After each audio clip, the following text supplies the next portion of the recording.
Olá, amigos da Caixa Orgônica. Hoje eu estou aqui para render a minha homenagem aos 120 anos de nascimento do Wilhelm Reich, o médico austríaco que, pela primeira vez na história da humanidade, registrou cientificamente a existência da energia vital, da energia cósmica, da energia da vida, que ele denominou de energia Orgone, em homenagem, em alusão ao orgasmo e à matéria orgânica. Ele chamou isso de energia Orgone e descobriu as características, as propriedades dessa energia. O objetivo principal dele não foi só descobrir que existia essa energia, mas desenvolver aparatos, equipamentos que tornassem essa energia útil para o ser humano, né? Se não tivesse isso, se não tivesse feito essas descobertas e esses equipamentos, ele não teria inventado nada muito diferente de que culturas milenares de várias regiões do planeta, chinesa, japonesa, indiana, grega e diversas outras culturas, já sabia que existia a energia vital. Reich completa hoje, dia 24 de março de 2017, 120 anos de seu nascimento.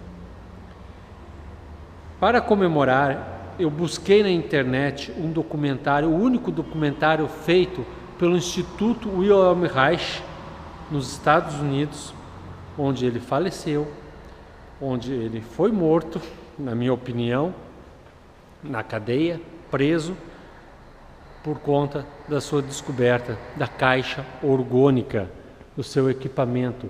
A Caixa Orgônica é um equipamento que Reich fez para acumular a energia vital e transmitir essa energia para o corpo das pessoas. Aqui na minha oficina, que eu fabrico caixas orgânicas, aqui tem uma caixa orgânica para você ver e conhecer, né? Tem outra ali, ó, sendo feita, deitada, as peças da caixa orgânica. Hoje eu sou o maior fabricante mundial de caixas orgânicas. Eu me apaixonei por esse equipamento, eu resgatei para o Brasil, para o brasileiro, a história de Wilhelm Reich, da energia vital disponível para a preservação e manutenção e tratamento e cura da saúde da população brasileira. Esse é o meu objetivo, e a descoberta da Caixa Orgônica, a descoberta da energia vital, a descoberta de Wilhelm Reich transformou a minha vida. Transformou para melhor. Hoje eu sou muito mais feliz, muito mais realizado com o trabalho que eu faço, porque eu ajudo centenas, milhares de pessoas. Eu ensinei a fabricar a caixa orgânica, tenho os vídeos no YouTube ensinando, eu promovo essa informação, eu divulgo, eu incentivo que surjam mais fabricantes, e já vendi 376 caixas orgânicas para famílias que usam. Mais de 100 pessoas com certeza já fizeram suas caixas orgânicas pelos vídeos, pelas teorias e o ensinamento que eu passei. Eu agradeço tudo isso a Reich, que pesquisou, que se dedicou 30 anos da sua vida para desenvolver, tornar útil a energia vital para as pessoas. Então, não vou me alongar, porque eu trouxe para vocês o documentário O Direito de Saber do Homem, que eu traduzo como: todo homem tem o direito de saber a verdade. É um documentário produzido pelo Instituto Wilhelm Reich, de mais ou menos 30 minutos, e que conta de forma sucinta, objetiva, direta, mas bastante detalhada e precisa a história desse ser iluminado, desse revolucionário que era tão fora da sua época e do seu tempo, que foi praticamente expulso de todos os países que tentou se instalar e desenvolver a sua tese, a sua prática terapêutica. E nos Estados Unidos, a terra da liberdade, da Estátua da Liberdade, o último país onde ele foi se instalar, achando que lá ele teria condições de não ser segregado, expulso ou qualquer coisa assim, ele foi perseguido, caçado, preso e morto na cadeia. E para completar a história, mandaram destruir, incinerar toda a produção científica desse ser humano. Por que isso? A única história na história dos Estados Unidos de incineração, de destruição de toda produção científica de uma pessoa. Isso, há 60 anos atrás, capaz de você estar vivo nessa época, né? Em 1957 fizeram isso com Reich. Por que fizeram isso? Porque era muito revolucionário, muito contra o sistema, ia tirar muito lucro, muita vantagem de toda a organização que se estabeleceu e se formou em cima da doença humana, da doença das pessoas. Reich trabalhava e criou, e estudou e desenvolveu, pesquisou, dedicou toda a sua vida para a cura das pessoas e não para a exploração financeira da doença das pessoas. Então fica aqui o meu agradecimento, o meu convite para que, se você assistir esse documentário e gostar, assista várias vezes, pare para ler e se dedicar a compreender as informações detalhadamente, porque ali não vai falar só de caixa orgônica, vai falar de outros equipamentos que Reich estava desenvolvendo também, com a energia vital.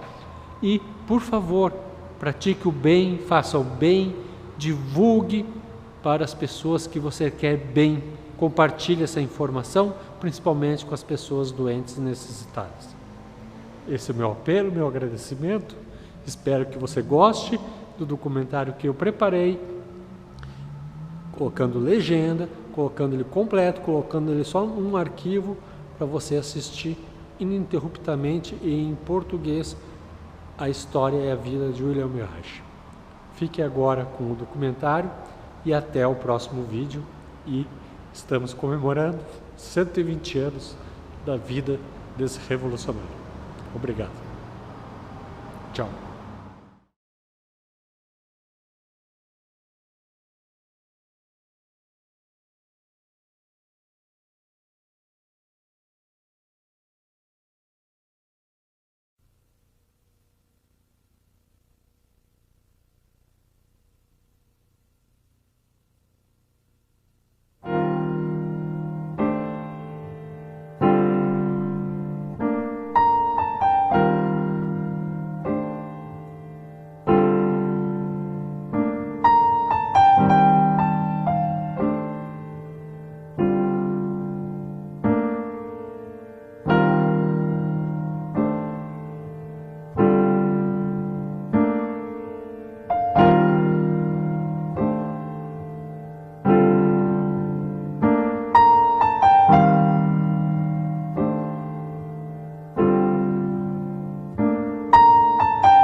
In the 1930s, Dr. Wilhelm Reich, a prominent Austrian physician and psychoanalyst, discovered a powerful new physical energy.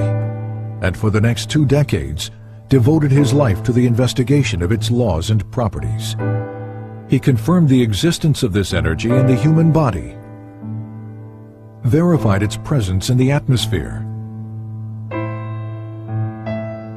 developed instrumentation to observe and collect it, and harnessed it for a variety of purposes, from cancer treatment to motor power to weather experimentation. Reich called his discovery Orgone energy.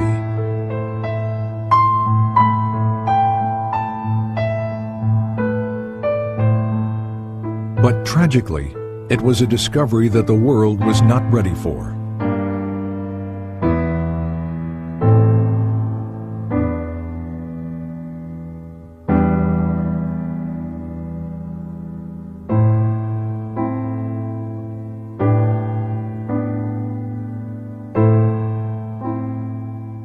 Wilhelm Reich was born in 1897 in Galicia, the easternmost part of the Austro-Hungarian Empire, now the Ukraine. He grew up in Bukovina on a large farm operated by his father. Until he was 13 years old, Reich was educated at home by tutors. His mother, to whom he was devoted, committed suicide in 1910 after his father discovered she had had a brief affair with one of the tutors. His father died 4 years later from tuberculosis. That same year, 1914, the First World War broke out. Within days, Russian troops swept through Bukovina. Reich narrowly escaped being sent to Russia as a hostage and had to flee his home. Later he wrote, "I never saw either my homeland or my possessions again. Of a well-to-do past, nothing was left." For the next 4 years, Reich served in the Austrian army, experiencing what he called the war as a machine. In 1918, the war finally ended. Germany and Austria were defeated. The Austro-Hungarian Empire was broken up, and Bukovina became a part of Romania. Alone, homeless, and intellectually starved after 4 years of war, Reich entered the medical school at the University of Vienna.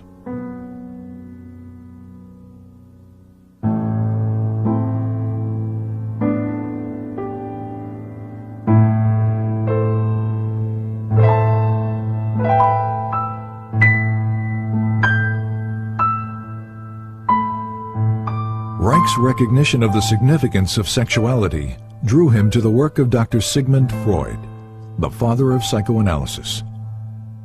Soon he was considered one of Freud's most promising students. Freud had discovered that neuroses are caused by the conflict between natural sexual instincts and the social denial and frustration of those instincts. Freud had also hypothesized the existence of a biological sexual energy in the body. He called it libido, and described it as something which is capable of increase, decrease, displacement, and discharge, and which extends itself over the memory traces of an idea like an electric charge over the surface of the body. But as the years passed, Freud and his followers diluted much of this concept, reducing the libido to little more than a psychological energy or idea. By 1925, Freud had concluded that the libido theory may therefore, for the present, be pursued only by the path of speculation. Reich's clinical observations, however, demonstrated that sexual energy was more than just an idea, and that sexual satisfaction, in fact, alleviated neurotic symptoms. He discovered that the function of the orgasm is to maintain an energy equilibrium by discharging excess biological energy that builds up naturally in the body. If that discharge function is disturbed, as it proved to be in all his patients, this energy continues to build up without adequate release, stagnating and fueling neurotic disorders. Reich's orgasm theory set him apart from his colleagues because it indicated that the libido was a real physical energy that possibly might be measured quantitatively. His clinical work also led to new therapeutic techniques designed to discover and eliminate any impediments to the flow and discharge of this energy. But the widespread existence of human misery forced Reich to conclude that the solution to the problem of neuroses was not treatment, it was prevention. You have to revamp your whole way of thinking, said Reich, so that you don't think from the standpoint of the state and the culture, but from the standpoint of what people need and what they suffer from. Then you arrange your social institutions accordingly. Freud, on the other hand, maintained that culture takes precedence, that sexual instincts must be adapted to the existing social structure. These conflicting positions led to an eventual break between Reich and Freud. In Vienna and later in Berlin, Reich devoted much of his time and money educating working-class people about the essential role of sexuality in their lives. I had 6 clinics in Vienna, said Reich, where people came and received advice once or twice a week. To provide medical and educational help was its purpose. To reach the greatest number of people, he worked within the socialist and communist parties to promote sex education, birth control, divorce rights, and better housing. Reich recalled that in Berlin, there were about 50,000 people in my organization in the first year. Reich was also very outspoken about Germany's turbulent political climate. Unlike most members of the Berlin Psychoanalytic Association, Reich openly opposed the rise of the Nazi Party. But his activities exacted a high price. He was denounced by the communists and expelled from the International Psychoanalytic Association, calling these events catastrophes which threaten my personal, professional, and social existence. When asked what he would do, Reich replied, "Just go on."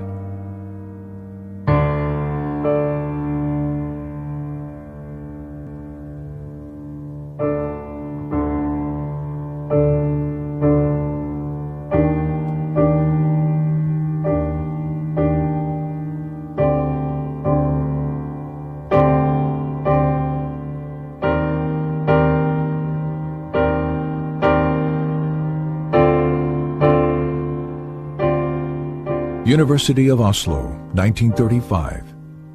While continuing to teach and develop his innovative therapeutic techniques, Reich began a series of laboratory experiments to verify the existence of a physical, biological energy expressed in the emotions.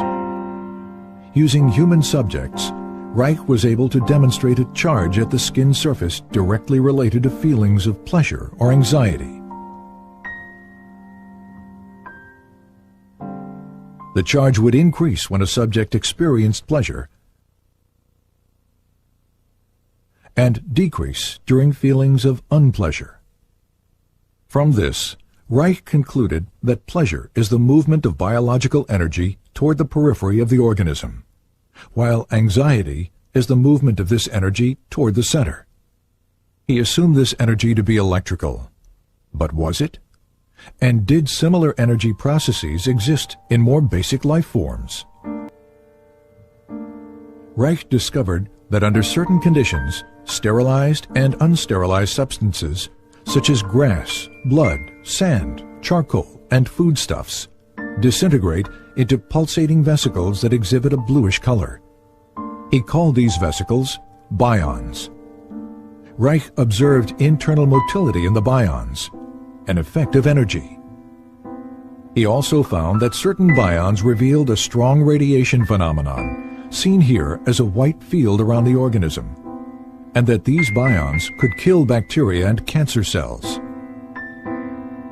This radiation confirmed the existence of an energy that did not obey any known laws of electricity or magnetism. Reich called this energy orgone, because its discovery had evolved from his investigation of the orgasm function, and because this energy could charge organic matter. When he published his findings, the scientific and psychiatric communities responded with a vicious year-long attack in the Norwegian press. In the wake of this response, and the inevitability of a Second World War, Reich began to look to America as the future home for his work. In August 1939, Reich sailed for America on the last ship to leave Norway before World War II broke out.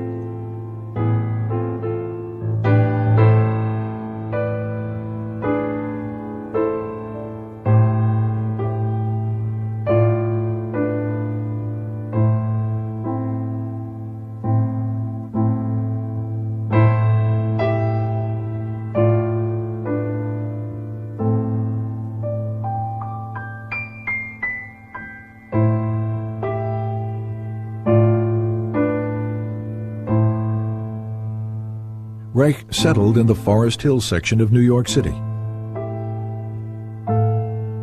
He taught at the New School for Social Research in Manhattan.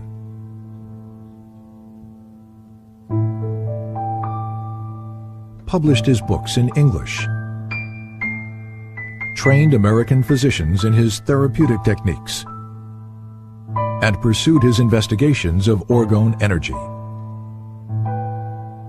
Since the energy appeared to be everywhere and to permeate all substances, Reich had to find ways to isolate and collect it in order to study its functions and make it usable.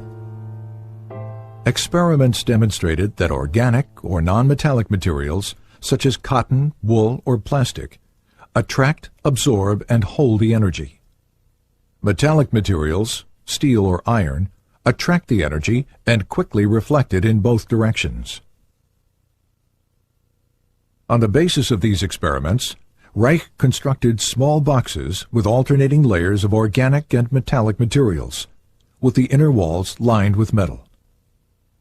The organic layers attract the atmospheric orgone energy, which is then directed inward by the metal layers. Any energy reflected outward by the metal layers is reabsorbed by the organic material, attracted back to the metal, and directed toward the inside of the box. The result? A higher concentration of orgone energy inside the box. The more layers, the higher the concentration. This accumulation of energy can be verified in a variety of ways. For example, a constant temperature difference exists between the air above the box and in the surrounding air, contradicting the second law of thermodynamics. There also exists a slower electroscopic discharge rate in the higher orgone concentration within the box. These layered boxes, known as orgone energy accumulators, became a valuable tool in Reich's scientific and medical research. Initially, they were used to observe visual manifestations of orgone energy within the enclosure, and to test the effects of orgone radiation on cancer mice. Because his results with cancer mice were so promising, Reich decided to test the effects of orgone radiation on human subjects. He constructed orgone energy accumulators that were large enough for a person to sit in, and in 1942, he began experimental treatments with cancer patients. They were all terminal cases. Reich promised no cure and charged no money. Over a period of time, the patients showed marked improvement, relief of pain, healthier blood condition, weight gain, and the shrinkage and elimination of tumors. Despite these positive results, the patients died, reinforcing Reich's conviction that cancer is a bioenergetic shrinking following emotional resignation, and that the tumors themselves are not the disease, but merely a local manifestation of a deeper systemic disorder. Once again, Reich's focus became prevention. Reich also discovered that water and high humidity absorb and hold orgone energy, making it difficult to carry out experimental work in New York City during the summer. In 1940, on a camping trip to New England, Reich discovered the Rangeley Lakes region in Maine. With its low humidity and clean air, it provided an ideal environment for his work. In 1942, Reich purchased an old farm bordering on a small lake. He called it Orgone and envisioned it as a permanent home for the various branches of his work.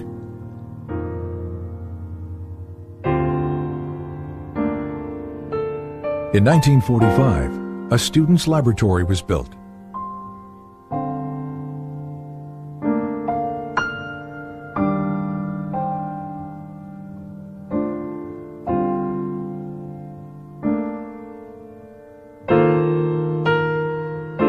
Three years later, construction began on an Orgone Energy Observatory, which included additional laboratory facilities, Reich's study and library,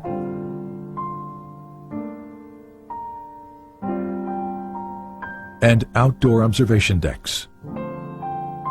Funding for these buildings and for Reich's research came exclusively from his own income as a physician and teacher, and from loans and contributions by students. By 1947, after less than 8 years in America, Reich's work was attracting considerable interest as Orgone research expanded into new areas of psychiatry, medicine, and biophysics. One of Reich's most significant new developments was the discovery of a motor force in Orgone energy that had enormous practical implications. Here, Reich demonstrates a small motor being propelled by Orgone energy from the body. And here, motor power is provided by Orgone energy harnessed from the atmosphere.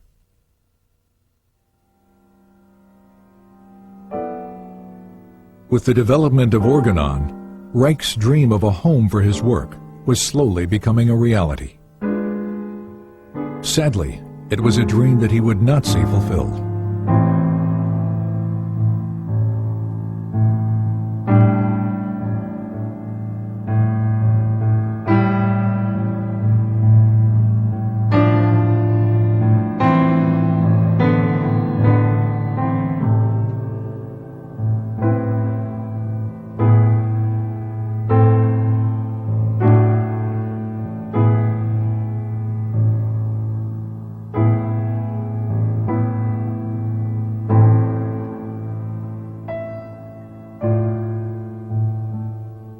In 1947, this article written by freelance journalist Mildred Brady appeared in New Republic magazine.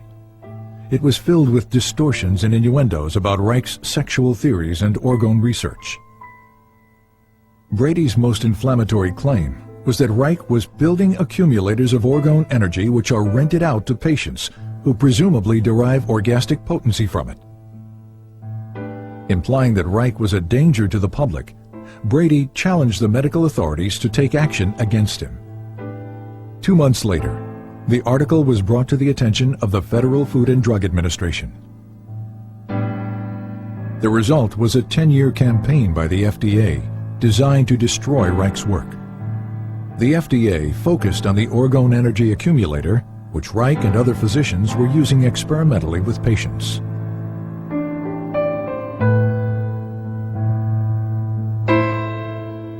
Convinced that the accumulator was being fraudulently promoted as a sexual and medical device, FDA agents spent years interviewing Reich's associates, physicians, students, and patients, looking for dissatisfied accumulator users.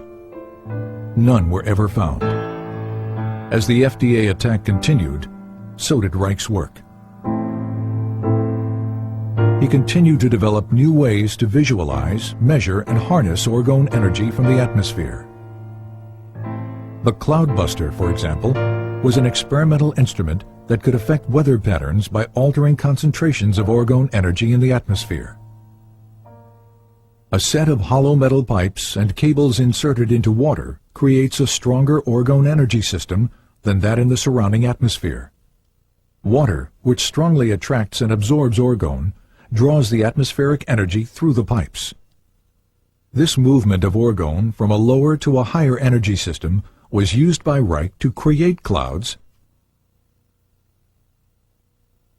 and to dissipate them.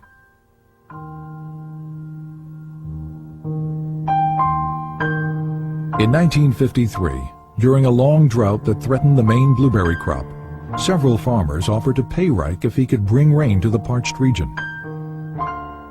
The Weather Bureau had forecast no rain for several days when Reich began his cloud-busting operations. 10 hours later, a light rain began to fall. Over the next few days, close to 2 inches fell. The blueberry crop was saved.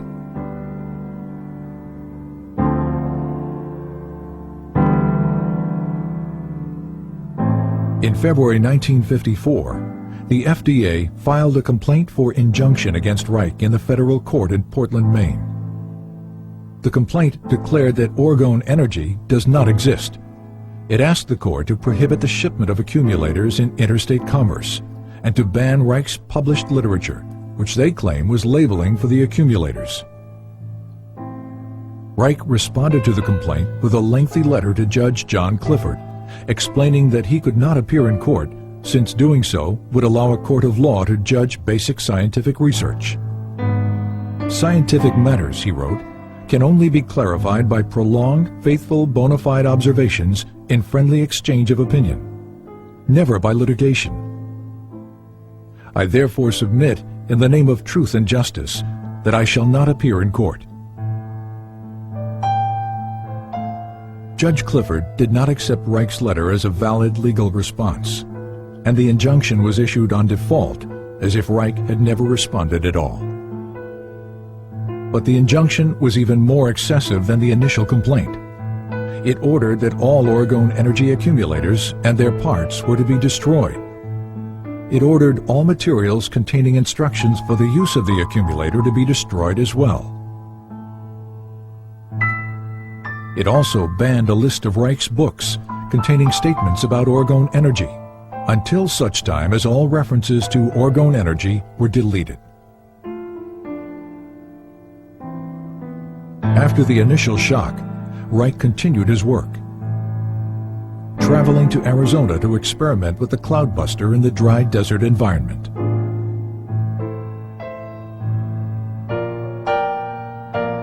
While he was there, and without his knowledge, one of Reich's students, Dr. Michael Silvert, moved a truckload of accumulators and books from Rangeley, Maine to New York City, a direct violation of the injunction.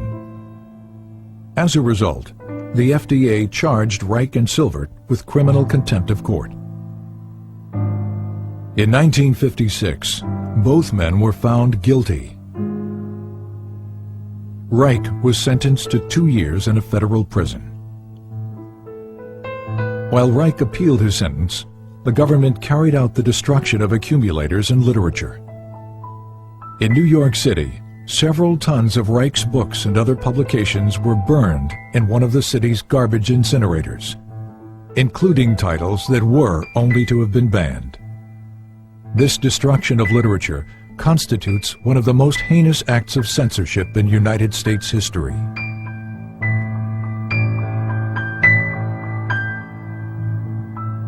All appeals denied. On March 11, 1957, 2 weeks shy of his 60th birthday, Wilhelm Reich was imprisoned at the federal penitentiary in Lewisburg, Pennsylvania. He died there of heart failure 8 months later, on November 3, 1957, and was buried at Orgone.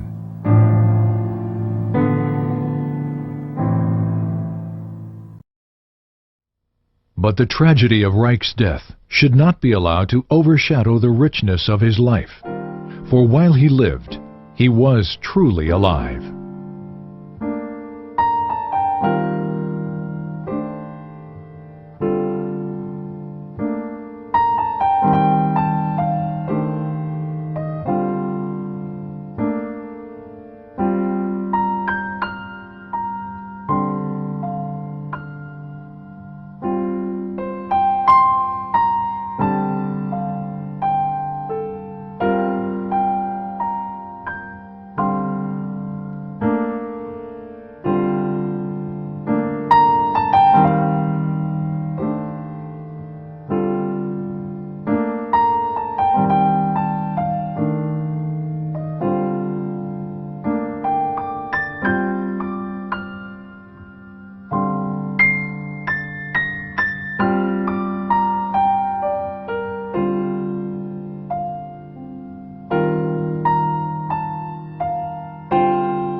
In the course of the history of natural science, it always happened that profound or true thoughts or true facts were always either distorted or flattened out. The danger, especially of distortion, is particularly great in the case of orgonomy. We must be scientific, we cannot be political in these matters. And I personally declare that I will be the first to fight with all my strength, with whatever I've got, against such a distortion of our principles.